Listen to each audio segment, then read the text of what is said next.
నీకు వాగ్దానం ఇచ్చిన దేవుడు నమ్మదగినవాడు, నిన్ను విడువడు, నిన్ను ఎడబాయడు.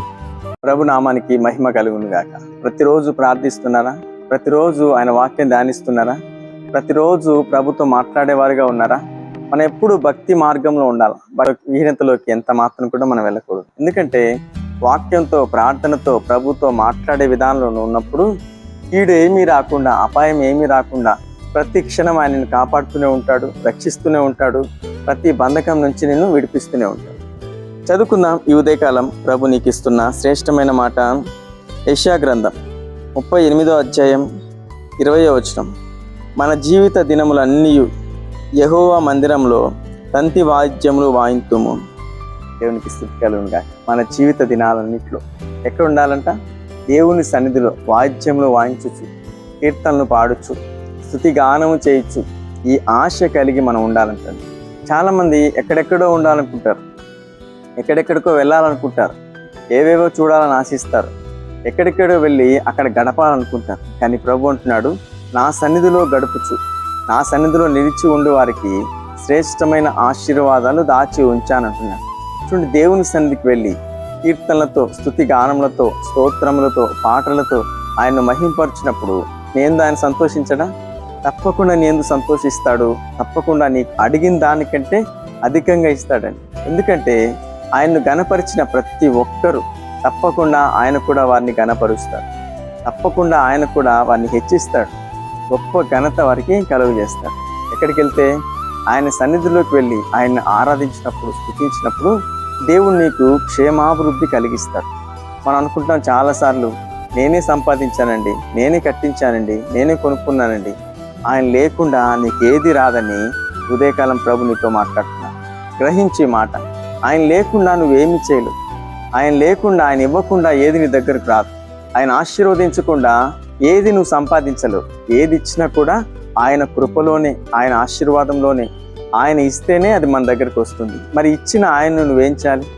ఇన్ని ఇచ్చాడే, ఇన్ని దీవించాడే, ఇంతగా నిన్ను మరి గొప్ప చేశాడే, మరి ఆయనకేమిస్తున్నావు? స్తుతి, హృదయపూర్వకమైన స్తుతి, ఆరాధన ఆయనకు నీ దగ్గర నుంచి కోరుకుంటున్నాడు.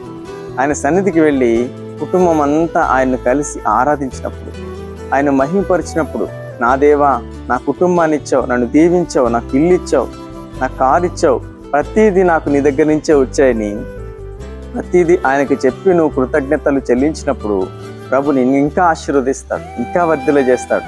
ఇంకా గొప్ప గొప్ప చోట్లకు నేను తీసుకెళ్ళి అక్కడ స్థిరపరిచి గొప్ప ఘనత నీకు కలుగజేస్తాడు. ఎప్పుడు?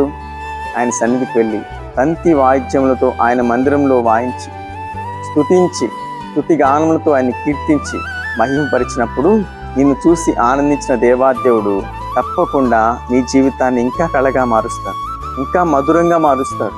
నీ జీవితంలో కోల్పోయినవన్నీ మళ్ళీ రెండింతలుగా నీ దగ్గరికి తీసుకొస్తాడు. మాట పట్టుకొని ప్రార్థించు, మాట పట్టుకొని విశ్వసించు, మాట పట్టుకొని మంచి తీర్మానం తీసుకో. దేవుడు ఇంకా నీకు క్షేమాభివృద్ధి కలుగజేయబోతున్నాడు. ఈ వాగ్దానం నీ జీవితంలో నెరవేర్చి ఈరోజంతా ఈ ప్రభు నీకు తోడే ఉండి నడిపించును గాక. ఆమేన్. కళ్ళు మూసుకొని ప్రార్థనలు ఏకీభించండి. మీ అందరి కోసం నేను ప్రార్థన చేయబోతున్నాను. మహాపరిశుద్ధుడా, సర్వశక్తి గల దేవుడా, నీకు స్తోత్రములు. నీ మందిరంలోకి వచ్చి ప్రభా వాయిద్యములతో నిన్ను కీర్తించి, స్తుతించి, గణపరిచినప్పుడు తప్పకుండా నువ్వు దీవించే దేవుడు, హెచ్చించే దేవుడు, గణపరిచే దేవుడు.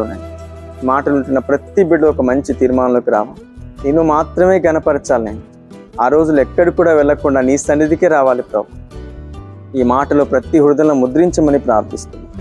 మ్యారేజ్ డే, బర్త్డే జరుపుకున్న బిడ్డలను దీవించండి, ఆశీర్వదించండి. గర్భఫలం లేని వారికి గర్భఫలం దయచేయండి. జాబ్ లేని వారికి మంచి జాబ్ అనుగ్రహించండి. వివాహం కాని వారికి వివాహం జరిగించమని ప్రార్థిస్తున్నాను. నీ బిడ్డలను ఎక్కడా దుష్టులు ముట్టకుండా తండ్రి నీకు అంచెవేయండి. కాపుదల, భద్రత అనుగ్రహించండి.